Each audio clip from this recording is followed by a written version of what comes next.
Alright, diving into the next match. This is going to be on Salem Bay. And this is actually the finals of the losers bracket. So we've got Achieved Keezer and Unicorn Noob versus what did I decide to call this guy? Chalk? I still have no idea what his name is. We've got Chalk, Taquito, and Heaven. So these guys are facing off on a mostly land map this time. There is a little bit of water, and there is just enough water that it could make a difference in the victory condition, but not enough water that everything necessarily needs to be about Navy. So we've got a good little mix here. We've got Seraphim, Cybran, and Seraphim on the north, and we've got Cybran, Seraphim, and Aeon on the south. Unfortunately, no UEF. We will not get to see that tech, but we will be able to see more of a variety than we saw in the last game where it was 100% Seraphim. Heaven is going to be pushing an Aurora off to the north first thing, first land factory. Very, very aggressive build. And then he is walking his ACU into the center where I see quite a substantial amount of mass. There is actually a Salem wreck in the middle that is worth a whopping 1,800 mass. And then it looks like there was a Seraphim nuke here or something or other. There's a Cybran base that's all wrecked out. What other reclaim do we have? We've got some rocks out here. We've got large rocks in the corners. Got some boulders strewn through the trees. And then there are some mexes that are off limits unless you airdrop. All right, we got first land, second air, first land, second air, first land walk. First land, second, and third land. Achieved Jaguar building a good amount of factories for a huge stream of units. It looks like he is not going for the center. Either he didn't realize there was as much reclaim as there is, or he has just given up on it. Then we've got second air in the north for Keezer, and second land for Unicorn Noob, who is going to start pushing some engineers out to try and get a factory online as soon as possible, which is exactly what Heaven was trying to prevent with the couple of Auroras that he sent out. So how I see this playing out is that Heaven is going to get a bunch of mass. He's going to overflow it to his team, hopefully, if he is a very kind-hearted person. Otherwise, he will get a couple of T2 mass extractors very early in the game. If he overflows the mass, his team will be slightly ahead. It'll get Navy slightly earlier down here. Maybe Achieved Jaguar won't get a foothold, and these two guys will be able to plow under the 2 versus 1 opponent and then save Heaven's butt before he dies to the same. And maybe it'll work out for him, maybe it won't. Unicorn Noob moving to the front, going to try to knock out those 2 Auroras before they do any more damage to his build power, and then he should be able to get a factory online. Stupid Auroras with their twitchy movement, going to dodge that ACU, cause a bit of grief there. Engineers and ACU are going to be able to build the factory from afar. The artillery will take it out, and now there's Hover Arty that is free to go out wherever it will. I wonder. No, Naval Factory can't be adjacent to a mass extractor that's out in the water. That's stupid to even think about, but maybe not. Jaguar has sent an artillery down to the south that is going to be able to stall this build for Chalk. Not sure how long it will be successful. That engineer may actually get close enough to reclaim the artillery, but one way or the other, it's going to cause some grief. That Arty lost a little health, but not enough to make a serious difference, losing more, and there it goes. 2 engineers working together, reclaiming the dreaded artillery. Here comes a drop up to the center. Looked like Achieved Jaguar was foregoing the biggest chunk of mass in order to get a huge swarm of units out with his commander and hopefully trap Heaven and kill him. There is a fairly deep puddle of water here that I think an ACU could get his head under with. And that is a ghetto gunship. Oh my goodness, we actually get to see one in a real game. What the crap is this? You even have access to jesters. Why not just build a jester? I don't understand, but you know what? I can appreciate. That is glorious. Alright, so that thing needs to move up, starts laying in some damage on Achieved Jaguar, and nope, denied. Interceptors coming in, gonna pop that transport very, very quickly, and then all shall be lost. Nope, gonna get the hunters dropped first, and half of them to get taken out by the fallen transport, and the rest will move on their merry way to hopefully go and raid a mass extractor or an engineer or 3. Frigates are out, artillery is out for Unicorn Noob, and I think the lesson that we have learned here today is that getting to the front line that quickly is not worth the sacrifice in unit count and engineers that you need to get Navy up. I think Unicorn Noob is going to take this away from Heaven with ease. He has got more than enough units to do so, and then more streaming in from Keyser all the time. Chief Jaguar, using his superior build over here, is able to force Heaven's ACU all the way back. He's going to get the remainder of the mass, little though it may be, and then the north side is going to take the advantage. Heaven did get a T2 mass extractor out of it, actually 2 T2 mass extractors, which Jaguar does not have, but in the end, we're just going to have to wait and see if it makes the difference, because they've now entirely lost the northern bay. That's going to hand 5 mass extractors for free over to the north side team. Unicorn Noob is going to be able to take great advantage of that, I am sure. On this side, maybe just perhaps possibly there will be a reverse and the Navy will win for the south. But either way, this is going to be difficult to make work. Looks like Heaven has gone T2 air with his expanded economy. He does not really have a whole lot of power to run it with, but he does have a T2 gunship out to try and get the units off of his commander. Interceptors coming in great numbers, much more than the south team can field at the moment. That gunship is going to get shot down, although it is being microed at the moment to try and soak fire from the enemy interceptors so that maybe just possibly the air game can be won. But that is going to be a fail. T2 gunships coming out to kill off this artillery. Looks like they will be successful at that. That's going to give Heaven just a little chance to stabilize. Oh no, no, no, no, no, no. Okay, he kept his T2 mass extractor alive just barely. 100 and 235 HP. We're talking literally one T1 bomb on one of those mass extractors will kill both, and I would be very, very surprised if we don't see that pretty much immediately. There is already a T1 bomber over here. He should definitely be coming over here to kill these off. If I were Heaven, I would be healing these so that they were above the single bomb threshold. Building power seems to be a higher priority though, and I can understand that given that he does have more mass and less power than pretty much any of these other guys do. He has got another mass extractor almost completely upgraded to T2, and his ACU is back out on the front line to hold back the tide of incoming artilleries. Unicorn Noob does have an unupgraded ACU, so at least he doesn't have to deal with the gun comm. And moving our gaze southward. Didn't you forget something, Guile? Taquito also does not have any upgrades on his ACU. A Chief Jaguar is getting an upgrade, looks like T2, but he has got that paused. He does have a superior number of naval units, and he's actually hit the point where I think he can just move in and kill the opposing naval build power, which we might see in just a moment. Taquito calling for energy. He is trying to get a hydro built. Apparently he's only got 500 income, which granted is greater than that of most of his teammates, but he needs energy still. And that is because he is building a T2 power generator, probably at the limits of his capabilities mass-wise, and that is putting him at a hard energy stall. If you get that little boost from your teammates, you can not only get the power generator built more quickly, but you can not lose the efficiency of not having your mass extractors run, and you come out with more mass in the end. It does appear that Heaven has got at least one Swiftwind out, which did just get shot down, but at least he's trying. He's got T2 air out. Those T2 mass extractors did die. I'm not sure what killed him, but I would imagine it is probably a bomber at some point. If not, maybe one of those artillery got close enough. Doesn't look like it, but maybe so. One way or the other, he is losing his precious eco that he worked so hard at the beginning of this game to get. And now he is going to have to fight off Unicorn Noob and all of those units, which might prove to be a little difficult. Looking over here, we have got dark green units, so his teammate is at least jumping in to help him. Unicorn Noob now pinned against a cliff in the midst of a vast horde of Mantis. This might actually get turned around. He is pushing his way to the outside. might just make it. Looks like Keyser is ramming his Mantis in to disrupt pathfinding and hopefully save that commander as well.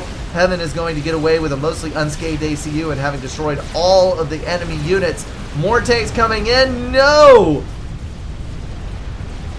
He was able... I think Heaven control K'd. Did Heaven control K? Yes, he did. Oh my goodness. I don't think Heaven needed to do that. I think he was screwed one way or the other. He had the units on the other side. His pathfinding was bound. He couldn't even get down off the cliff he was on. Why on earth would you control K to do that when you had the kill lined up? You still had time to get in there. Well, it's down to a 2v2 then. And it looks like a Chief Jaguar has broken into the south side with a superior number of units. He is going to get into the build power with a pretty good number of THAMs. And maybe he will start taking out some of this power. There is some point defense going down, which will get built. There's not much artillery in this mix, so these will be easily picked off by the T1 artillery. And then Taquito will be able to cut off the flow of units. Looks like Purple is up on the front, Chalk with his ACU far out of position, building up defenses on the front line in order to lock this son of a gun down. T2 bombers over here harassing the T1 units that are coming in and trying to lock down this area. And overall, it is now going to turn into a fight over the mass. And here is where I think the South team is going to get really screwed, because Keyser has easy access to his expansion. He's going to be able to vacuum up that mass, repurpose it, build those mass extractors, no problemo.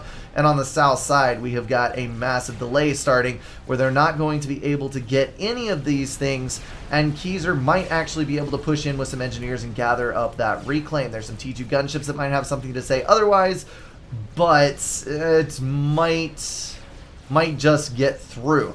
That is quite a few Corsairs, definitely enough to kill an ACU in a couple of passes if it's not extremely carefully microed. Looks like Mephi's build order. Taquito! Good lord, man, don't screw with me like this. Looks like Taquito is a little bit exposed at the moment, but he is behind his friendly line, so I suppose he will be okay. We got a T2 naval factory. That means we're going to get a destroyer out, which might be able to finally lock down this navy. Not entirely sure why it wasn't one before, but I'm sure there was a reason. Probably something to do with massive amounts of combat units being pushed to this side and point defense being built.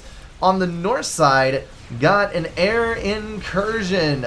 I may have spoken too soon about Keyser locking down this expansion. No problemo whatsoever, because he just got denied by T2 gunships. Looks like those T2 gunships are moving in to try and hamper the efforts of getting a T2 Pigeon online. They will be a little bit too late, but they are going to do horrible things to the build power.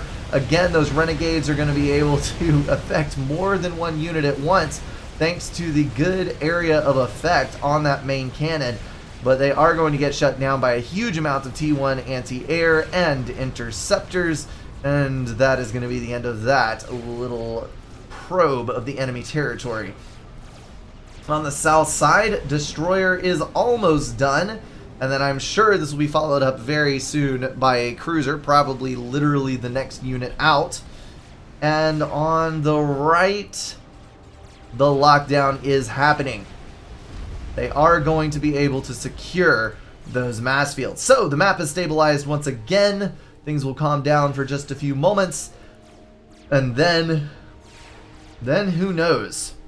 There are some very exposed power generators on the front. I'm trying to figure out what Keyser was thinking building those.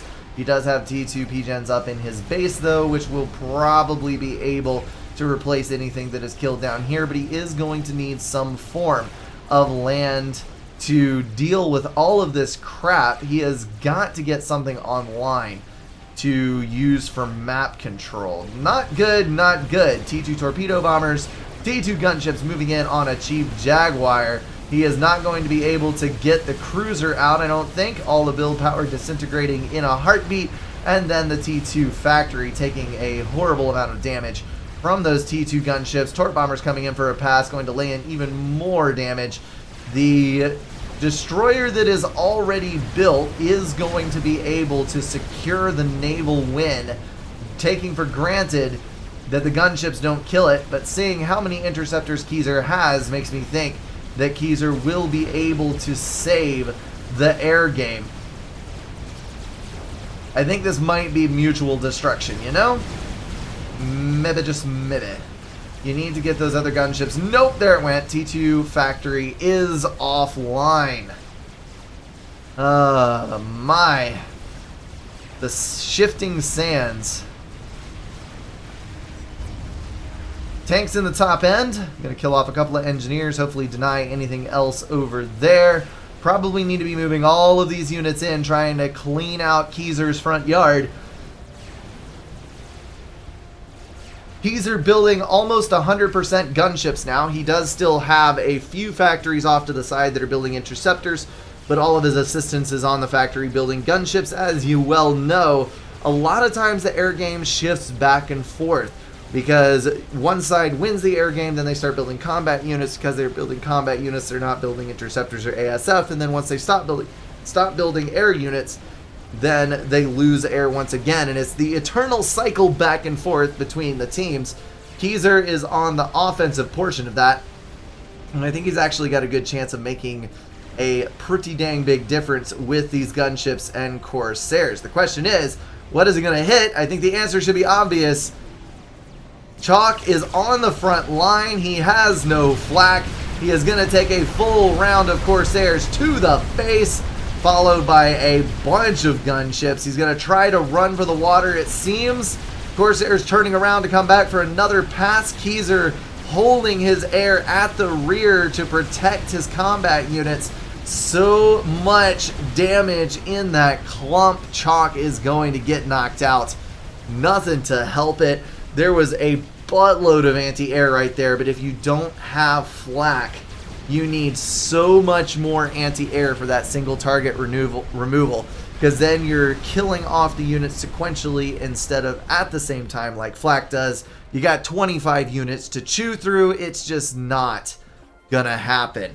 Achieve Jaguar and Keyser now left versus Taquito. Taquito is all by himself. Unicorn calling out to Scout because maybe Taquito is going T3 air. I think that's an incorrect call. He is still building interceptors out of his T2 factory in an effort to re-secure air control. I don't think he's going to be able to do it though, because he is going to have to build air units, build land units, sorry, in order to counteract all of this stuff that's coming in here. And he is versus two fully fledged ecos in the mid game. This is not going to end well. Be in shield though.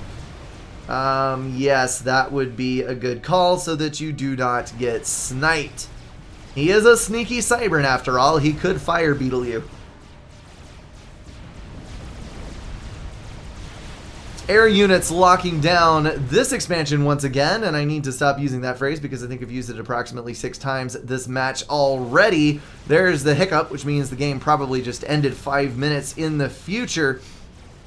Achieve Jaguar just casually building Elshevas, expanding his hold on the map with these land units. And this, folks, is why you can't entirely depend on air to win your games for you, because once you get T2 out on the field, you get a flak there, you're just not going to be able to hold up with the gunships and whatnot. It would appear that the game has frozen, which means it's probably ended and the live replay has broken. I'm going to call this one as a win for Achieve Jaguar and Keyser, seeing as there is no way. What? It's moving again! Alright. Be quiet, Brink. Don't get ahead of yourself. Well, how was I supposed to know? Gunships moving in once again from the north. They finished cleaning up their little area of the map, and now they're going to try to eradicate the green threat from another. Achieve Jaguar upgrading tactical missile launcher. Now that is just an insult. That is just adding insult to injury, kicking a man while is down.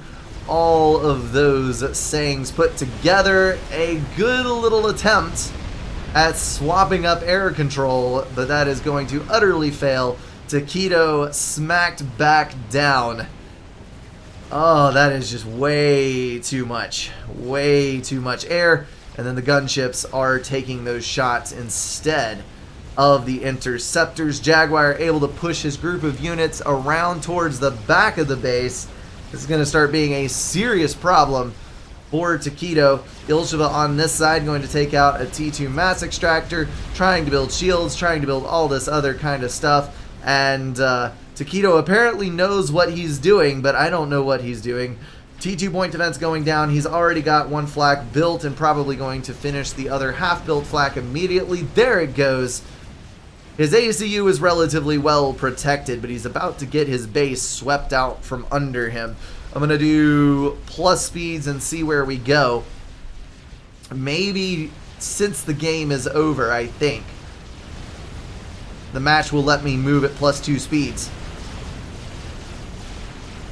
Ilsheva's moving in the back, one of the best units to deal with Medusas with. Good HP, halfway decent walking speed, good range, good damage. The infamous T2.5 unit. T1 point defense going down under the newly built shield. This is gonna be a little sketchy. Those T1 point defense under the shield might be able to make the difference. There's only a couple of Zuis left. There goes the PGen, though. That is going to KO. What? Oh, he started reclaiming it, which eliminated the death weapon. Well, that's interesting. He was able to get rhinos out and kill those Ilshevas from the side as the point defense finished him off. Well done, good sir. Well done. I did not even know that reclaiming a PGen would eliminate the death weapon. I see a little thing. I see several little things that might turn out to be interesting, but I don't think that they are going to be successful thanks to the fact that there is absolutely no air control. And here comes in a huge number of Corsairs. A single pass. That ACU is dead, but you can see what the flak does to the bombers as they fly over. That, friends, is why you need the flak. Alright, that is going to wrap up the losers bracket final. That means that Achieve Jaguar Keyser and Unicorn Noob are going to be facing off in the finals versus, I forget what the team is. Let me take a look real quick at the challenge bracket. That is going to be Farms, Blast Shield, and Eco Noob versus Achieve Jaguar Keyser and Unicorn Noob. Alrighty, let me shut this down, swap out a couple of things, and I'll be right back with the finals game.